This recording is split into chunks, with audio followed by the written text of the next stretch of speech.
Good morning students. क्या हाल चाल है बेटे? चलिए, हम लोग लास्ट क्लास में हमने स्टार्ट किया था हमारा chapter number 1 introductions to accounting, है ना। उसमें हमने बताया था कि हम अकाउंटिंग का क्या प्रोसीजर होता है। तो सबसे पहले मैंने बताया था कि हम अपने बिजनेस का जो ट्रांजैक्शंस होता है या इवेंट्स होते हैं उनको हम आइडेंटिफाई करते हैं, ठीक है, और उसी को हम रिकॉर्ड करते हैं जर्नल में, जिसको हम मेजर्स कर सके इन टर्म्स ऑफ मनी। फिर हम क्या करते हैं? क्लासिफिकेशंस करते हैं, समराइजेशंस करते हैं। समराइजेशंस करने के बाद एनालाइज इंटरप्रेटिंग करते हैं, और जो भी रिज़ल्ट आता है उस रिज़ल्ट को हम कम्युनिकेट करते हैं अपने यूज़र्स को, ठीक है। फिर मैंने डेफिनेशंस लिखाया था कि अकाउंटिंग क्या होता है। Accounting is an art of recording, classifying and summarising in a significant manner in terms of money, transactions and events which are in part or at least of a financial character and interpreting the results thereof, ठीक है। फिर मैंने बताया था आपको कि इसके 3 branches होते हैं: financial accounting, cost accounting, management accounting. Financial accounting हमारे फाइनेंशियल पोजीशन और ऑपरेटिंग परफॉर्मेंस को बताता है। कॉस्ट अकाउंटिंग हमारे गुड्स और सर्विसेज का कॉस्ट को बताता है, और मैनेजमेंट अकाउंटिंग हमारे मैनेजमेंट को हेल्प्स करता है डिसीजन मेकिंग करने में। फिर हमने बताया बुक कीपिंग और अकाउंटिंग में क्या डिफरेंस है। बुक कीपिंग इन्वॉल्व करता है आइडेंटिफिकेशंस, मेजरमेंट, रिकॉर्डिंग, क्लासीफाइंग के तक, और समराइजिंग, एनालाइजिंग करना ये अकाउंटिंग का काम है। ये कोई जूनियर स्टाफ करता है, ये सीनियर स्टाफ करता है। ये हमारा पहला काम होता है, ये हमारा द्वितीय स्टेज है। ये डेली का वर्क है, ये एनालिटिकल है। इसके लिए कोई स्पेशल स्किल की ज़रूरत नहीं है, स्पेशल स्किल की ज़रूरत है, ठीक है। यहाँ तक क्लियर है। अब हम आगे बढ़ते हैं इसके। आज हमारा सेकेंड क्लास है, ठीक है, इंट्रोडक्शंस टू अकाउंटिंग का, ठीक है ना। इंट्रोडक्शंस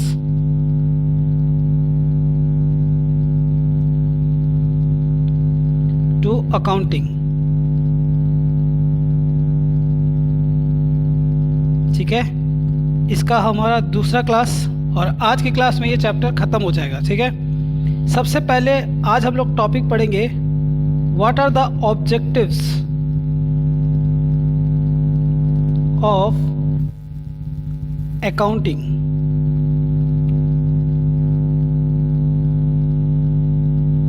ठीक है। ऑब्जेक्टिव्स क्या है हमारे अकाउंटिंग का, ठीक है। Number 1, to keep systematic record of business transactions, ठीक है। इसका मतलब क्या है, ध्यान से सुने। देखो, अगर मैं कहूँ, ठीक है, कि मैं इस रजिस्टर में अकाउंट्स भी लिख रहा हूँ, ठीक है, इकोनॉमिक्स भी लिख रहा हूँ, इंग्लिश भी लिख रहा हूँ, सब कुछ इसी में लिख रहा हूँ, ठीक है, ठीक है। बात समझ में आ रही है? एक ही रजिस्टर में मैं सब कुछ मेंटेन अगर कर रहा हूँ, और मैं आपसे 2-3 दिन बाद पूछूं कि बेटे बताना, या 10 दिन बाद मैं पूछूं कि बेटे बताना, मैंने एक क्लास में एक सम्स कराया था, ठीक है ना, वो सम्स, ये सम्स है पर्टिकुलर, ये सम्स निकाल के दिखाना, तो आप क्या करोगे? खोजते रह जाओगे, किधर है किधर है किधर है ना, पन्ना पलटते रह जाओगे। तो ये क्या ये प्रॉपर तरीका है किसी भी काम को मेंटेन रखने का? The answer is no. लेकिन हमारा अकाउंटिंग क्या करता है?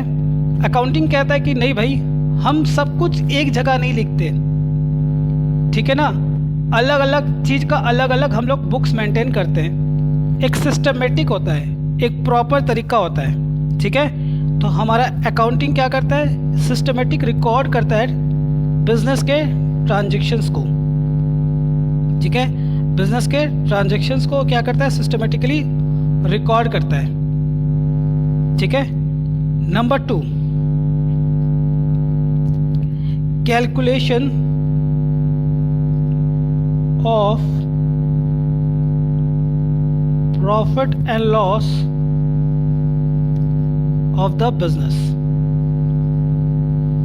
ठीक है, मैंने लास्ट क्लास में भी बताया था कि हम बिजनेस क्यों करते हैं। Why do we do business, क्यों करते हैं बेटे? ताकि हमें कुछ प्रॉफिट हो सके। तो हमें पता लगाना होगा कि सर हमारा बिजनेस में प्रॉफिट हुआ है या लॉस हुआ है, ये हम पता लगाएंगे, है ना। तो कैसे पता लगाते हैं? तो मैंने लास्ट क्लास में आपको चर्चा भी किया था कि हमारे को जो परफॉर्मेंस पता लगाते हैं, प्रॉफिट लॉस से हमको क्या मिलता है? परफॉर्मेंस। तो हम परफॉर्मेंस कैसे पता लगाते हैं? इसके लिए हम बनाते हैं trading and profit and loss account. ठीक है, तो हमको trading and profit and loss account से हमें पता चलता है हमारा बिजनेस का परफॉर्मेंस कैसा रहा। दैट इज हमें प्रॉफिट हुआ या लॉस हुआ, ये हमें पता लगता है। ठीक है, क्लियर है। Number 3,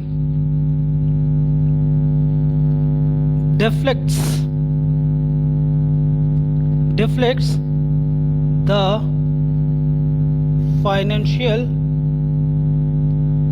positions of the business। ठीक है, फाइनेंशियल पोजीशंस का मतलब होता है कि आपके बिजनेस का आज के डेट में पर्टिकुलर ईयर एंड में कितने की एसेट्स और लायबिलिटीज़ है, ये हमें पता लगाना होता है। तो ठीक है, ये हम कैसे पता लगाते हैं? तो इसके लिए हम बनाते हैं बैलेंस शीट, है ना। ये एक स्टेटमेंट होता है जिससे हमें पता चल जाता है कि हमारे बिजनेस में कितना एसेट है और कितने की लायबिलिटीज़ है, ये हमें पता चल जाती है। ठीक है, तो अकाउंटिंग हमारा क्या करता है?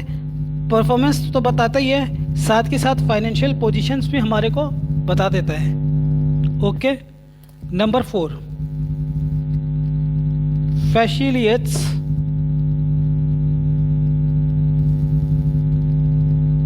मैनेजमेंट। ठीक है, अब हमारा बिजनेस में प्रॉफिट हुआ है या लॉस हुआ है, ठीक है ना, जो भी होता है उससे हमें क्या करते हैं? मैनेजमेंट को हमको हेल्प होता है डिसीजन मेकिंग में। ठीक है, आगे आप पढ़ोगे कि रेशियो एनालिसिस एक चैप्टर आएगा जहां हमें बहुत सारे रेशियो कैलकुलेट करना पड़ता है। क्लास 12 में आप लोग पढ़ोगे, ये क्लास 12 का चैप्टर है। ठीक है, आपको वहां पढ़ने को मिलेगा कि रेशियो एनालिसिस में क्या करते हैं, हम कई सारे रेशियो कैलकुलेट करते हैं जिससे हमें पता चलता है कि हमारा प्रॉफिट कैसा रहा लास्ट ईयर के कंपैरिजन में, कितना हाई है, कितना ज़्यादा है, कितना कम है। ठीक है, हमारा एसेट्स, करेंट लायबिलिटी को पे करने के लिए सफिशिएंट है या नहीं है।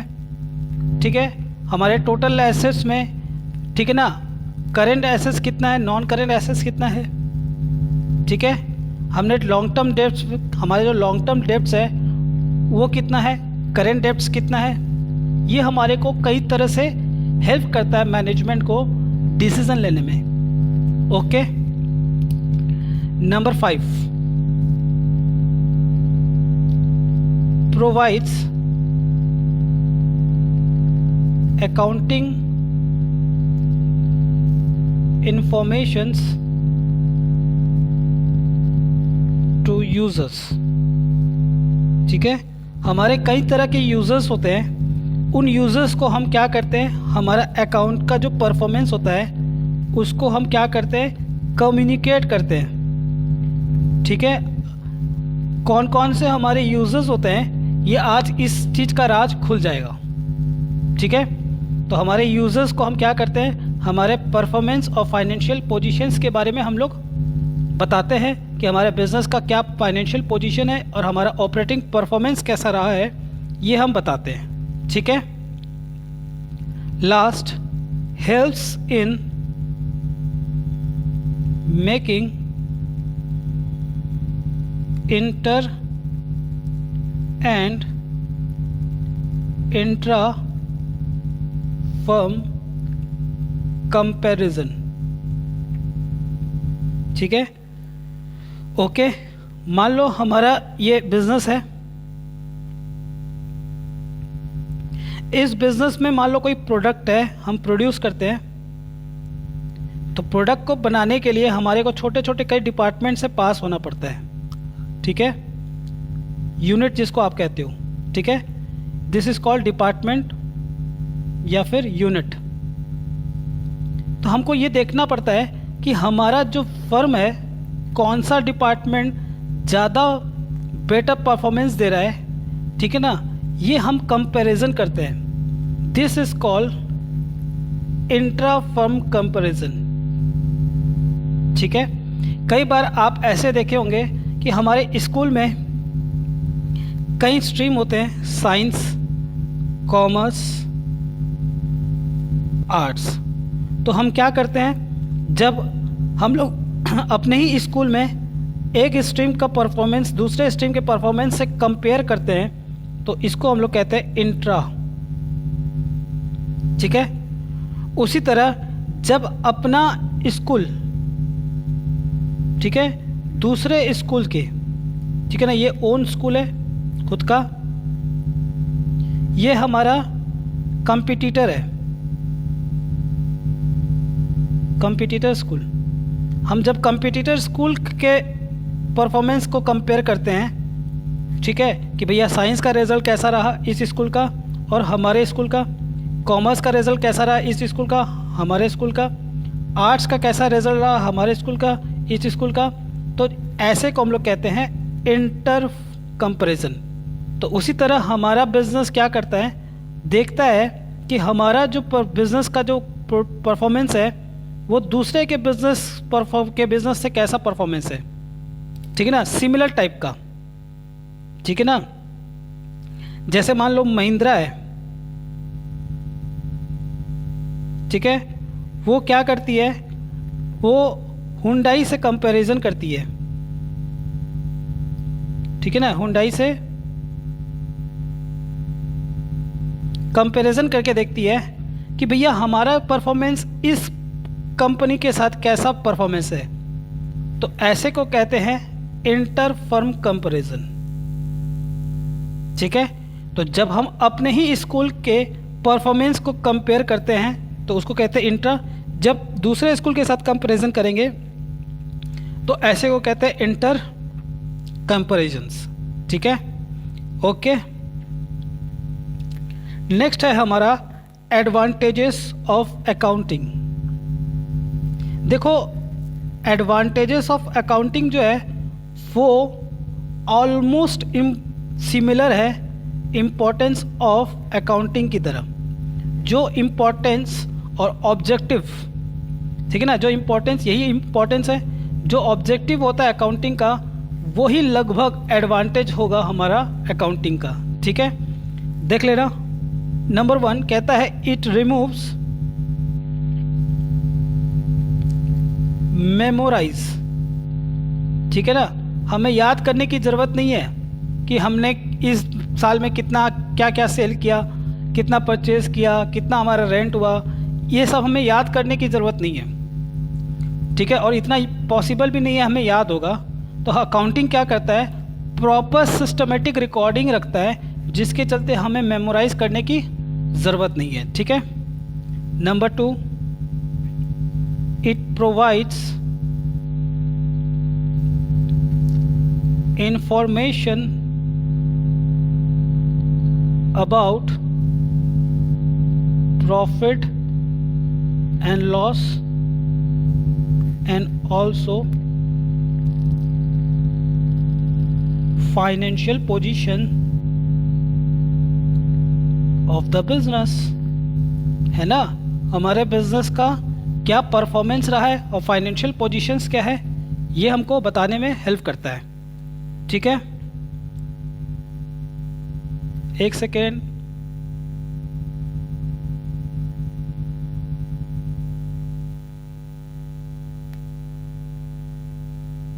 ठीक है, नंबर 3, फैसिलिटेट्स कंपैरेटिव स्टडी, अभी आपको मैंने बताया, फैसिलिटेट्स कंपैरेटिव स्टडी। ठीक है, कंपैरेटिव स्टडी मतलब कंपैरिजन करके बताता है कि हमारे फर्म का दूसरे फर्म से कैसा परफॉर्मेंस है, या हमारे एक डिपार्टमेंट का दूसरे डिपार्टमेंट से कैसा परफॉर्मेंस है विद इन द फर्म और आउटसाइड द फर्म। ठीक है। Number 4, helps in taking managerial decisions. ठीक है, बताने की ज़रूरत नहीं है। Number 5, facilitates in taking loan. ठीक है, हाँ ये अच्छा पॉइंट है। ठीक है ना, ये आपको समझना है। देखो, अगर हमारे बिजनेस को कोई लोन की ज़रूरत है, मान लो ये मेरा बिजनेस है, ठीक है, और हमें क्या है, लोन की ज़रूरत है, तो मैं कोई बैंक के पास जाता हूँ। ठीक है ना, मान लो ICICI बैंक के पास जाता हूँ और मैं बैंक मैनेजर को कहता हूँ कि बैंक मैनेजर साहब मुझे लोन चाहिए 20 लाख का चाहिए। बैंक मैनेजर कहता है ठीक है साहब, हम बैठे ही हैं आपकी सेवा के लिए, है ना, आपकी सेवा में ही हमारे को मेवा मिलती है। बताइए जनरली क्या होता है, वैसे तो सिक्योरिटी रखते हैं, बट फिर भी क्या होता है, बैंक जो होता है वो हमारे फाइनेंशियल स्टेटमेंट के बेसिस पे हमें लोन देती है। ठीक है, फाइनेंशियल स्टेटमेंट के बेसिस पे लोन देती है, और आपकी जो टैक्स रिटर्न है उसके ऊपर आपको लोन मिलता है। ठीक है, अगर आपका फाइनेंशियल स्टेटमेंट अच्छा है, आप टैक्स अच्छा प्रॉपर्ली रिटर्न भरते हो, तो आपको लोन मिलने में कोई दिक्कत नहीं आती है। ठीक है ना, हाँ ये पक्का है। ठीक है, आपको फाइनेंशियल पोजीशन रखना, फाइनेंशियल स्टेटमेंट आपके लिए ज़रूरी है। ठीक है, आप अगर आप अकेले की भी बात करो, अगर आप इंडिविजुअली बात करो, तो भी बैंक आपसे टैक्स रिटर्न मांगती है कि आप प्रॉपर्ली टैक्स का रिटर्न भरते हो कि नहीं। ठीक है, जनरली शायद 3 साल का मांगती है। ठीक है ना, तो ये सब ज़रूरी है मेंटेन रखना। ठीक है ना, तो इसीलिए हमारे को अकाउंटिंग क्या करता है, हेल्प्स करता है लोन रेस करने में। Okay. Number 6, helps in tax liability. देखो, टैक्स किसके ऊपर लगता है सर, इनकम के ऊपर लगता है। ठीक है, आपने क्या प्रॉफिट कमाया उसके ऊपर टैक्स लगता है। तो सर हमारा प्रॉफिट कितना हुआ ये हमारे को कौन बताता है, sir trading and profit and loss account बताता है। तो ट्रेडिंग एंड प्रॉफिट लॉस से हमें प्रॉफिट पता चलता है, जिससे हम अपने टैक्स की लायबिलिटी को हम क्या कर सकते हैं, असर्टेन कर सकते हैं, पता लगा सकते हैं। ठीक है, और टैक्स रिटर्न अगर आप भरते हो तो आपको लोन लेने में आपको क्या होगा, हेल्प होगा। ठीक है, क्लियर है। ओके, आगे बढ़े, चलिए अब आ जाते हैं हमारा नेक्स्ट टॉपिक की तरफ, disadvantages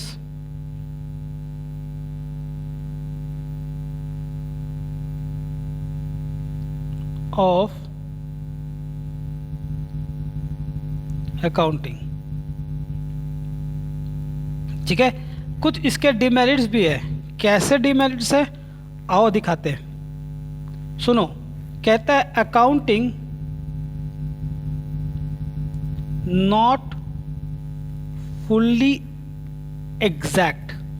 sir not fully exact का मतलब क्या है, फुल्ली एग्जैक्ट कभी नहीं बताता, रियलिटी नहीं बताती। सर रियलिटी नहीं बताती, ये कैसी बात हो गई। मैंने कहा हाँ बेटे, रियलिटी नहीं बताती। कैसे नहीं बताती, ध्यान से सुनना। मान लो ये मेरा बिजनेस है, मेरा बिजनेस क्रेडिट में सेल करता है। ठीक है, कई सारे पर्सन को सेल किया, मान लो mister Ram, mister Shyam, mister Mohan और मिस्टर प्यारे, है ना। सर आप तो गाना गा रहे हो, अरे प्रीतम प्यारे, मोहन प्यारे ऐसा नहीं है। तो मान लो मैं इसको बेचा 40,000 का, इसको बेचा मैंने 30,000 का, इसको मैंने बेचा 25,000 का और इसको मैंने बेचा 10,000 का। अब क्या हो गया, मिस्टर मोहन की तबीयत बहुत ज़्यादा खराब है, ऐसा लग रहा है, अनुमानित है कि ये पैसा क्या करेगा, डुबा देगा, इससे पैसे मिलने वाले नहीं है, ऐसा लग रहा है। अभी हमें क्या हुआ है एग्जैक्ट नहीं पता, ऐसा लग रहा है कि हमारा ये पैसा डूब जाएगा। एस्टिमेट्स है, ये एग्जैक्ट नहीं है, एस्टिमेट्स है, हमको लग रहा है, क्योंकि उसके जिस हिसाब से बीमारी हुई है, ठीक है ना, कोरोना पॉजिटिव आ गया। तो सर आपको क्या लगता है, जैसे पॉजिटिव आता है तो आपको तो डर हो गया, ठीक है ना। तौबा तौबा, ऐसी बीमारी जल्दी से जल्दी आप ख़त्म करें, है ना। तंग आ गए बेटे हम लोग, है कि नहीं, ठीक है। आप घर पे बैठे बैठे तंग आ गए और हम भी मोबाइल पे पढ़ाते पढ़ाते तंग आ गए ऑनलाइन क्लासेस, पता नहीं क्या कितनी ऑनलाइन क्लासेस लेंगे, पता ही नहीं चलता है। जब तक बच्चे का चेहरा ना दिखे समझ में नहीं आता कौन सा बच्चा नालायक है, कौन सा बच्चा अच्छा है, पढ़ रहा है कि नहीं पढ़ रहा है ना, ठीक है। दिक्कत तो आती है। तो जैसे ही इसका पॉजिटिव आया, आपको लगने लग गया कि ये पैसा डूबेगा, और जैसे डूबेगा तो आपने एस्टिमेट करके मान लिया कि ये हमारा डूब जाएगा। इसके लिए हम ऐसे को हम बोलते हैं प्रोविज़न, हम प्रोविज़न बना लेते हैं। तो इसीलिए हमारा अकाउंट्स कभी कभार क्या होता है, कुछ एस्टिमेट्स के बेसिस पे काम करता है, इसीलिए ये एग्जैक्ट रिजल्ट नहीं हो सकता, ठीक है। Number 2, based on historical cost. Historical cost का मतलब क्या है, देखो ध्यान से समझना कि मैंने कोई मान लो बिल्डिंग खरीदी, ठीक है। हिस्टोरिकल कॉस्ट आगे हम लोग चैप्टर 3 में पढ़ेंगे, अकाउंटिंग प्रिंसिपल, वहाँ हमारा ये कॉन्सेप्ट पूरा क्लियर हो जाएगा। फिर भी सुन लो, हमने बिल्डिंग खरीदा मान लो 5 लाख में, तो हमारा क्या कहता है, हमारा ये कॉन्सेप्ट कहता है कि जितना में आपने खरीदा, परचेज़ किया, ठीक है ना, जितना में आपने परचेज़ किया उसे उसमें कुछ खर्चे भी जोड़ के, हम कुछ खर्चे जोड़ देते हैं उसको लाने तक का, इंस्टॉल करने तक का, उस सबको खर्चे को जोड़ने के बाद जो आपका कॉस्ट बना वो हो गया आपका 5 लाख। बिल्डिंग तो ला नहीं सकते, बनाने का होता है, तो आपको बिल्डिंग बनाने में लग गई कॉस्ट 5 लाख की, ठीक है। और आपका प्रिंसिपल है, ये एक प्रिंसिपल के ऊपर बेस्ड है, और आपका हिस्टोरिकल कॉस्ट कंसेप्ट कहता है कि आप अपने फिक्स एसेट्स को कॉस्ट पे लिखो। मैंने कहा ठीक है, जैसे बन के तैयार हुआ, ठीक है, पता चला उसकी मार्केट वैल्यू हो सकता है सर कम भी हो जाए, 4 लाख भी हो जाए, हो सके तो 7 लाख भी हो जाए। तो आपका ये जो प्रिंसिपल है, ठीक है ना, ये प्रिंसिपल है बेटे, ठीक है ना, ये जो प्रिंसिपल है ये कहता है आपका मार्केट वैल्यू चाहे कुछ भी हो, चाहे कम हो या बढ़े, हमें इसको मार्केट वैल्यू पे रिकॉर्ड नहीं करना। हम किस पे रिकॉर्ड करेंगे, हमेशा जिस कॉस्ट पे आपने इसको बनाया था या परचेज किया था उस कॉस्ट पे, that is called historical cost, ठीक है। Okay, number 3, lakhs qualitative information, ठीक है। मैंने कहा मेरे पास कुछ एम्प्लॉयज़ बहुत अच्छे हैं, हमारे की पर्सन है, इनका परफॉर्मेंस बहुत अच्छा रहता है, इनके परफॉर्मेंस के चलते हमारे बिजनेस को बहुत फ़ायदा होता है। तो क्या आप कभी एम्प्लॉयज़ के परफॉर्मेंस को आप मेज़र कर सकते हो क्या मनी के टर्म्स में? बोलो हाँ या ना। नहीं सर, हम उसे सैलरी कितना देते हैं ये हम एक्सप्रेस कर सकते हैं, लेकिन उनके परफॉर्मेंस को हम मनी के टर्म में एक्सप्रेस नहीं कर सकते। इसीलिए हमारा जो क्वालिटेटिव इंफॉर्मेशन होता है वो इग्नोर हो जाती है। ठीक है, okay. Number 4, suffers from window dressing. ठीक है, विंडो ड्रेसिंग का मतलब होता है दिखावा करना। ठीक है, जैसे आप देखना, जब कोई लड़का लड़की को देखने जाता है तो लड़का वाला लोग कोई अपना कमी नहीं बताता, ना लड़की वाले अपनी कोई कमी बताएंगे। कोई कमी बताता है? नहीं सर, कोई कमी नहीं बताएगा। बाद में कौन कैसा निकलता है कौन जाने, है ना। लेकिन उस समय क्या होता है, ना लड़का वालों अपने तारीफ करने से पीछे हटते हैं, ना लड़की वाले अपने तारीफ करने से पीछे हटते हैं। दिखावा करते हैं कि हम अच्छा हो सके। इसको बोलते हैं मैनिपुलेशंस। ठीक है, तो क्या करती है बिजनेस भी अपने अकाउंट्स को अच्छा दिखाने के लिए मैनिपुलेट करती है। इसी को हम लोग कहते हैं विंडो ड्रेसिंग। ठीक है, ओके। लास्ट है हमारा users. Oh my God sir, अब आया यूजर्स क्या होते हैं। आओ सुनो, हमारे यूजर्स कितने प्रकार के होते हैं। सर हमारे यूजर्स जनरली 2 प्रकार के होते हैं। एक को हम कहते हैं इंटरनल यूजर्स और एक को हम कहते हैं एक्सटर्नल यूजर्स। ठीक है, इंटरनल यूजर्स में कौन आ जाते हैं? सर सबसे पहले आते हैं ओनर्स, दूसरा आता है हमारा मैनेजमेंट और तीसरे आते हैं हमारे वर्कर्स एंड एम्प्लॉयज। ठीक है, एक्सटर्नल में कौन आ जाएगा? सर बैंक्स आ जाती है, फाइनेंशियल इंस्टीट्यूशंस। ठीक है, banks, financial institutions. Number 2 investors, creditors, consumers और गवर्नमेंट। ठीक है, अब सुनो एक एक करके। सर सबसे पहले आता है आपका ओनर। ओनर कौन होते हैं? सर बिजनेस के मालिक। ध्यान से सुनना, देखो आप पढ़ोगे, बिजनेस स्टडीज़ में भी पढ़ोगे, जब बिजनेस का मालिक एक हो, सबका मालिक एक, साईं बाबा। मालिक कितने हैं? ओनली 1।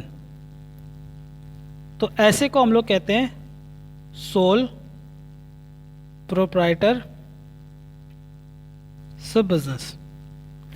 और जब आपके बिजनेस के कई मालिक है, बहुत सारे, अनगिनत, अनलिमिटेड,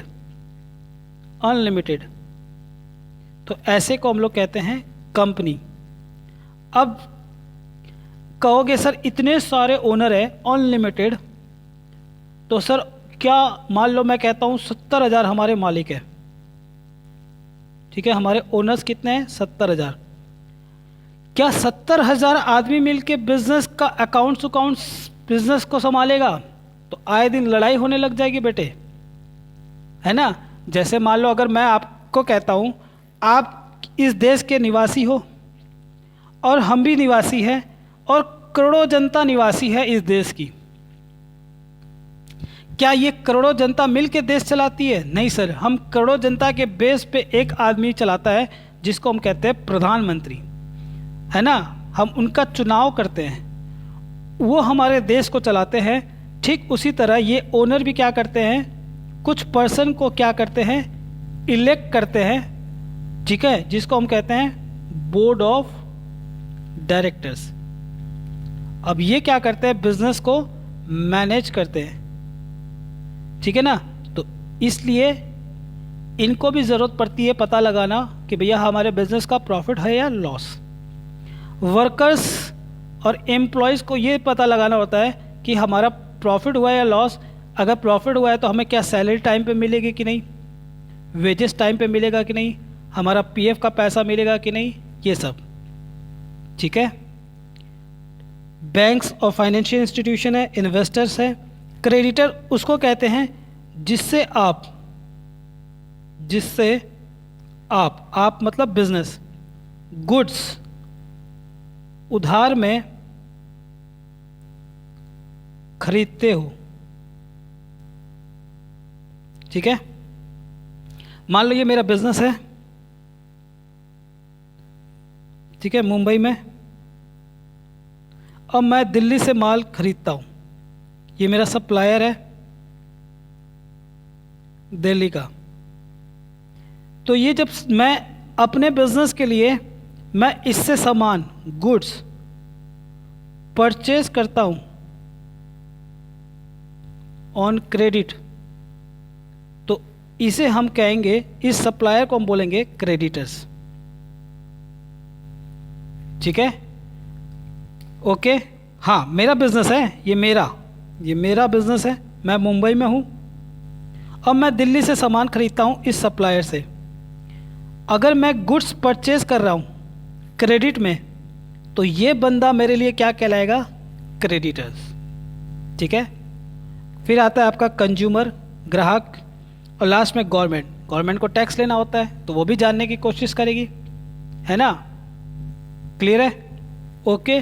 तो ये होते हैं हमारे यूजर्स, इनको हमें क्या करना पड़ता है, कम्युनिकेट करना पड़ता है। अब क्लियर है, ओके, डन,